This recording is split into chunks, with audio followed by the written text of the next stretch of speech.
The 1950s gave us the greatest westerns ever made, but not all classics require your entire evening. These 23 lightning-fast gunslinging masterpieces clock in under 100 minutes, proving the West wasn't just wild, it was wickedly efficient. Did you know the average 1950s Western was actually 17 minutes shorter than today's films? The Gunfighter, 1950. Gregory Peck transforms into the fastest gun alive, who can't escape his deadly reputation in this tightly paced, psychological Western. Jimmy Ringo just wants peace. But the moment he walks into a saloon, some young hotshot wants to prove himself by killing the legend. Fox studio executives absolutely hated Peck's authentic period mustache, the first he'd ever grown for a role. When the film underperformed at the box office, studio head Spiros Skouras reportedly told Peck, "That mustache cost us millions." Critics now recognize it as one of the most influential westerns ever made, practically creating the gunfighter seeking redemption subgenre overnight. The entire narrative unfolds in a breathtaking 85 minutes, with director Henry King using real-time techniques decades before they became trendy. John Wayne turned down the lead role, a decision he later admitted was the biggest mistake of his career. The gunfighter's DNA is visible in everything from Unforgiven to Logan. Winchester's 73, 1950. Jimmy Stewart shows his dark side, hunting down the perfect rifle and the man who stole it in this revolutionary Western that follows a prized Winchester as it changes hands through violence and greed. The weapon itself becomes a character, exchanged through duels, gambling, and murder. Stewart desperately needed to revitalize his fading career, so he made a groundbreaking deal. No salary, but 50% of the film's profits. Hollywood's first major back-end deal. The gamble paid off spectacularly, earning him around $600,000. Director Anthony Mann and Stewart forged one of Hollywood's most fruitful partnerships here, bringing psychological complexity and moral ambiguity that shattered Western stereotypes. Stewart's character wasn't just a good guy. He was obsessed, vengeful, almost unhinged. The film's stripped-down approach influenced generations of filmmakers, with Quentin Tarantino calling it the first modern Western. The Naked Spur, 1953. Jimmy Stewart plays a bounty hunter, battling both the dangerous criminal he's captured and his own demons in this lean, mean psychological thriller disguised as a Western. 5 people, breathtaking Colorado mountain landscapes, and enough tension to snap steel. Director Anthony Mann shot the entire film on location in the Colorado Rockies, a rarity for the time when most Westerns used studio backlots. The harsh conditions nearly killed the crew, with Stewart later calling it the most physically demanding film I ever made. The film's tight runtime meant every scene, every line served the escalating psychological warfare. Roger Ebert called it the most economical Western masterpiece ever made. Despite being nominated for an Oscar for Best Screenplay, the film was considered too brutal for its time, with Stewart's character driven by naked greed rather than justice, a morally complex anti-hero decades before they became fashionable. 40 Guns, 1957. Barbara Stanwyck dominates as the iron-fisted rancher Jessica Drummond, commanding 40 hired gunmen who terrorize an Arizona county until a stubborn lawman arrives to challenge her empire. Director Samuel Fuller delivers one of the most subversive Westerns ever made. The film features the most audacious sexual innuendo ever to slip past 1950s censors, including a notorious scene where Stanwyck and Griff discuss his weapon in dialogue so loaded with double entendres, it's a miracle it wasn't banned outright. Fuller's original ending had Stanwyck's character die in a gunfight, but the studio forced him to change it. Shot in just 10 days on a minuscule budget, Fuller's breathless direction packs more visual invention into 80 minutes than most directors manage in their entire careers. The legendary 40-second tracking shot, following Stanwyck on horseback, influenced Martin Scorsese's Goodfellas tracking shots decades later. Jean-Luc Godard worshipped this film, calling it the Mona Lisa of action movies. The Tall T, 1957. Randolph Scott faces off against a trio of ruthless killers led by Richard Boone in this tense, character-driven hostage drama that strips the Western down to its brutal essence. Director Bud Bodesher proves you don't need a big budget or runtime to create one of the genre's most gripping experiences. Scott was 59 during filming, but performed all his own stunts, including a jaw-dropping sequence where he jumps from a moving stagecoach. The film was shot in just 13 days in the Alabama hills of California for a mere $400,000, yet achieved a visual grandeur that puts many epics to shame. Critics initially dismissed the film as a B-movie, but French critics later recognized it as an existentialist masterpiece. Boetticher's minimalist approach influenced the Coen brothers' No Country for Old Men, with both films sharing a similar moral universe and visual economy. Quentin Tarantino cited the villain's line, "Some people deserve to die," as direct inspiration for scenes in Django Unchained. 3:10 to Yuma, 1957. A desperate rancher takes on the dangerous job of escorting a charming outlaw to the train that will take him to prison, setting up a psychological cat-and-mouse game in this tightly wound thriller. Van Heflin and Glenn Ford deliver career-defining performances as two men from opposite sides of the law forced into an intimate battle of wills. Director Delmer Daves shot the film in stark black and white against the recommendation of the studio, who wanted colorful vistas. His gamble paid off, creating a noir-influenced Western that emphasized psychological tension over scenery.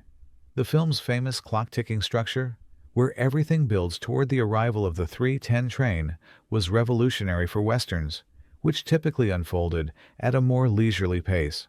The entire third act takes place in a hotel room with just two men talking, yet creates unbearable tension. Critics at the time complained about the lack of action, but the film's influence grew over decades, eventually inspiring Christopher Nolan's approach to The Dark Knight. The 2007 remake with Russell Crowe and Christian Bale added 30 minutes and tripled the gunfights, but many critics found it less effective than the lean original. Day of the Outlaw, 1959. A snowbound Western where rancher Robert Ryan finds himself protecting a small town from a gang of savage army deserters led by Burl Ives during a brutal Wyoming blizzard. Director Andre de Toth delivers a Western unlike any other, cold, bleak, and utterly unforgettable. Shot in Oregon during an actual blizzard with temperatures reaching 20 below zero, the production nearly killed several cast members. Ryan later said, "Every breath felt like swallowing razor blades." De Toth, who had lost an eye earlier in life, refused to wear cold weather gear to inspire the cast, shouting, "If a one-eyed Hungarian can take it, so can you." The film's snow-covered landscapes and moral ambiguity directly influenced Tarantino's The Hateful Eight and the Coen brothers' Fargo. Critics initially panned the film for its bleak outlook and lack of traditional Western heroics, but it's now recognized as decades ahead of its time. De Toth completed the entire film in just 20 days, including the harrowing final sequence where riders struggle through a blinding snowstorm that was filmed during an actual blizzard without special effects. Ride Lonesome, 1959. Bounty hunter Ben Brigade captures a murderer but faces a moral dilemma when he's pursued by both outlaws and Indians across treacherous terrain. Randolph Scott delivers his most haunting performance in this stripped-down, existential Western that wastes not a single frame of its 73-minute runtime. Shot in stunning CinemaScope that turns the desert landscapes into widescreen paintings, director Bud Bodesher somehow packed more visual storytelling into 73 minutes than most epics manage in 3 hours. The film's iconic burning tree finale was actually an accident. The prop caught fire unexpectedly, but Boetticher kept cameras rolling, creating one of the most memorable images in Western history. This was the first significant film role for a young James Coburn, who impressed everyone by performing his own dangerous horseback stunts. Martin Scorsese called it a perfect film and regularly screens it for his students as a master class in efficient storytelling. Despite its brevity, the film tackles themes of revenge, redemption, and moral compromise with remarkable depth. The Man from Laramie, 1955. James Stewart, hunts down whoever sold rifles to the Apache tribe that massacred his brother's cavalry unit, uncovering a twisted family empire in this psychological Western that pushed the boundaries of violence for its era. Director Anthony Mann created a Western that feels like King Lear with 6 shooters. The film features one of the most shocking scenes in 1950s cinema. Stewart's character has his hand shot through and is then dragged through a fire. Audiences reportedly gasped, and some walked out, unprepared for such brutality in a Western. Mann fought the studio to keep the scene intact, arguing the physical trauma was essential to understanding the character's psychological journey. Shot in New Mexico in brilliant Technicolor, the vast landscapes reflect the expansive emotional terrain. This was the final collaboration between Stewart and Mann, after a legendary 5-film partnership that transformed both Western films and Stewart's career. Their bitter falling out after this film remained one of Hollywood's great mysteries, until Mann revealed decades later that Stewart had become too controlling of production decisions. Ride Clear of Diablo, 1954. Audie Murphy plays a railroad surveyor who becomes a deputy marshal to avenge his father and brother's murder, partnering with a laughing gunslinger played by Dan Duryea in this fast-paced revenge western that balances darkness with unexpected humor. Murphy, America's most decorated World War II soldier turned actor, performed a horseback stunt so dangerous that the director tried to stop him, only to be told by Murphy that it was nothing compared to charging a machine gun nest.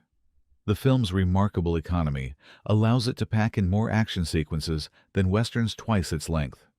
Critics initially dismissed it as a programmer, but French critics later celebrated its existential themes and visual poetry.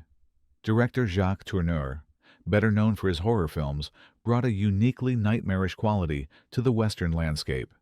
The film's influence can be seen in the Coen brothers' True Grit remake, particularly in how it balances humor with shocking violence. Wichita, 1955. Wyatt Earp reluctantly becomes marshal of lawless Wichita, facing resistance from businessmen who worry his strict enforcement will hurt their profits in this historically based but compact Western. Joel McCrea brings understated gravitas to Earp in a film that examines how legends are born out of compromise. Director Jacques Tourneur shot the film in CinemaScope, but deliberately used the widescreen format to create claustrophobic interiors rather than just panoramic vistas, a revolutionary approach for the time. The film sparked controversy for suggesting that Wichita's business leaders initially opposed law enforcement because violence was good for business. Made for just $700,000, the film's lean runtime didn't prevent it from winning an Academy Award for Best Motion Picture Story. McCrea, at 50, performed all his own stunts, including a remarkable sequence where he subdues 3 men in a fistfight. Sam Peckinpah cited this film as a major influence on his approach to Western violence, particularly in how it depicted the town's moral compromises. The Far Country, 1954. James Stewart plays a cynical cattleman who discovers that the lawless Yukon Territory during the gold rush might be even more dangerous than the frontier he left behind. Director Anthony Mann's fourth Western with Stewart transports the genre's themes to the snowy wilderness of Alaska. The film was partially shot on location in Jasper National Park in Alberta, Canada, with temperatures so cold that camera equipment frequently froze. Stewart later revealed he suffered permanent hearing damage in one ear from a blank gunshot fired too close during a scene they couldn't afford to reshoot. The film's 97-minute runtime belies its epic scope, with Mann expertly using the unique Alaskan setting to create a Western that feels fresh and distinctive. The film's influence extended beyond cinema. Several scenes directly inspired portions of the video game Red Dead Redemption. Mann's decision to make Stewart's character initially amoral was controversial, with some theaters in the American South refusing to show the film. Warlock, 1959. A town hires famous gunman Clay Blaisdell to protect them from outlaws, but complications arise when a reformed outlaw becomes sheriff and the 2 men find themselves on a collision course.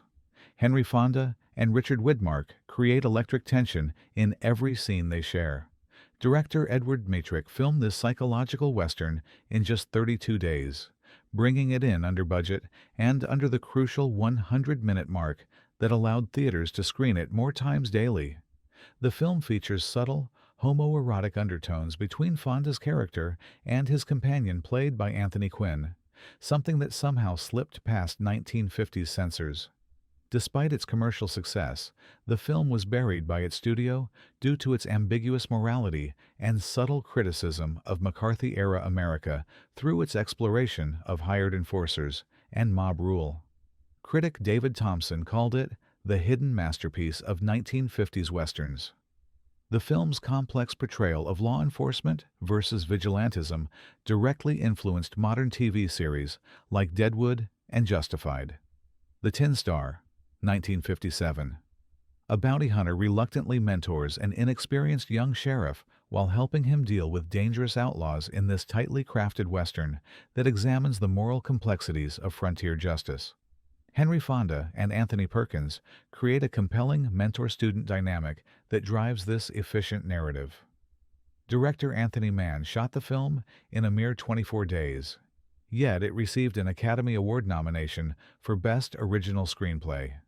The studio wanted John Wayne for Fonda's role, but Mann insisted on Fonda, believing Wayne's persona was too heroic for the morally ambiguous character.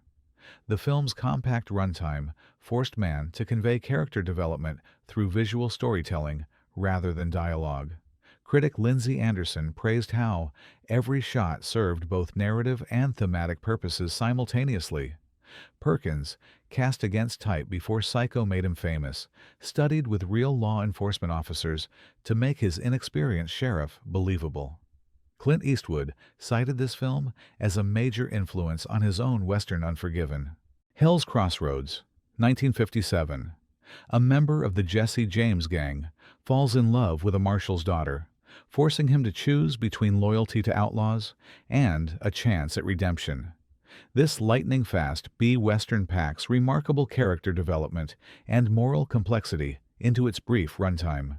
Republic Pictures shot this film in a mere 11 days on a budget of $200,000, yet managed to include horse chases, shootouts, and period-accurate settings that put many A-Westerns to shame. Director Franklin Adrian, who started his career directing serials, brought that same breathless pacing to feature length. What could have been a forgettable programmer becomes something special through its economical storytelling and surprising moral nuance. Martin Scorsese included this film in a 2007 program of restored B-Westerns, calling it proof that art can flourish within the most rigid commercial constraints. Despite being largely forgotten, its influence can be seen in modern neo-westerns like Hell or High Water. Canyon River, 1956. A cattle drive turns deadly when the trail boss discovers his partner plans to steal the herd in this Technicolor Western that delivers action, betrayal, and redemption in 80 tightly paced minutes. George Montgomery stars as the honorable cattleman fighting enemies on all sides. Shot in Ansco color, a cheaper alternative to Technicolor, the film nonetheless features stunning scenery filmed in Arizona's Oak Creek Canyon. Director Harmon Jones, a former editor, brought remarkable visual efficiency to the film, telling producer Walter Mirisch, "I'll give you $3 of visual value for every dollar you spend." Despite its B-movie status, the film's cattle drive sequences were so well executed that footage was reused in several A-Westerns of the era. Roger Ebert later highlighted this film in a column about perfect B-movies, noting how it accomplishes in 80 minutes what many prestige westerns fail to do in over 2 hours. The film's tight structure and economic storytelling influenced the TV series Rawhide. Rage at Dawn, 1955. Based on the true story of the Reno brothers, America's first organized train robbers, this historically accurate Western stars Randolph Scott as an undercover agent infiltrating their gang. Director Tim Whelan condenses a complex true crime saga into 87 minutes of non-stop action. The real Reno gang was actually killed by vigilantes while in custody, a fact the film depicts with surprising frankness for the era, showing American justice at its most brutal. The film was shot in just 18 days in California's Sonora Desert, with temperatures reaching 110 degrees. Randolph Scott, then 57, performed his own dangerous stunt work despite the heat. The film features an early performance by Forrest Tucker, who later became a Western TV icon. Though dismissed by critics at the time as just another Randolph Scott Western, the film's unflinching portrayal of frontier vigilantism now seems remarkably ahead of its time. Sam Peckinpah cited the film's lynching sequence as inspiration for similar scenes in his later Westerns. Escape from Fort Bravo, 1953. Confederate prisoners attempt a daring escape from a Union fortress in the Arizona Territory, only to face hostile Apaches in the desert beyond in this taut survival Western. William Holden leads an excellent cast in a film that ratchets up tension with each passing minute. The film features one of the most horrifying death scenes in 1950s Westerns, a man slowly killed by Apaches using a thorny stick as a weapon that had to be partially cut to avoid an adult rating. Director John Sturges insisted on shooting on location in Death Valley, where temperatures soared to 120 degrees. Several crew members were hospitalized with heat exhaustion.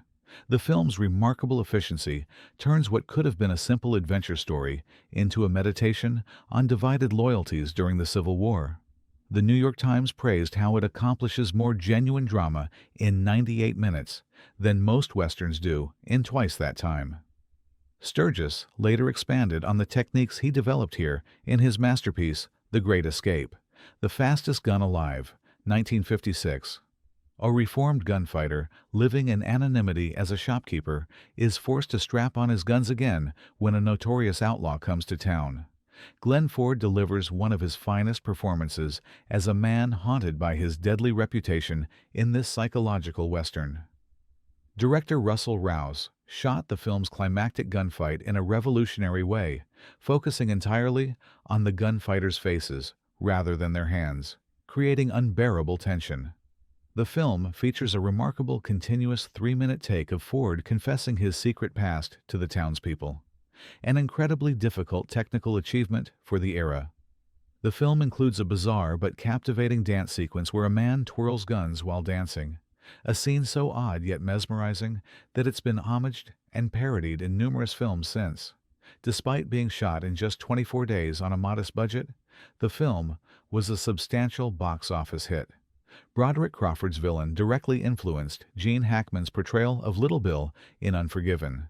Saddle the Wind, 1958.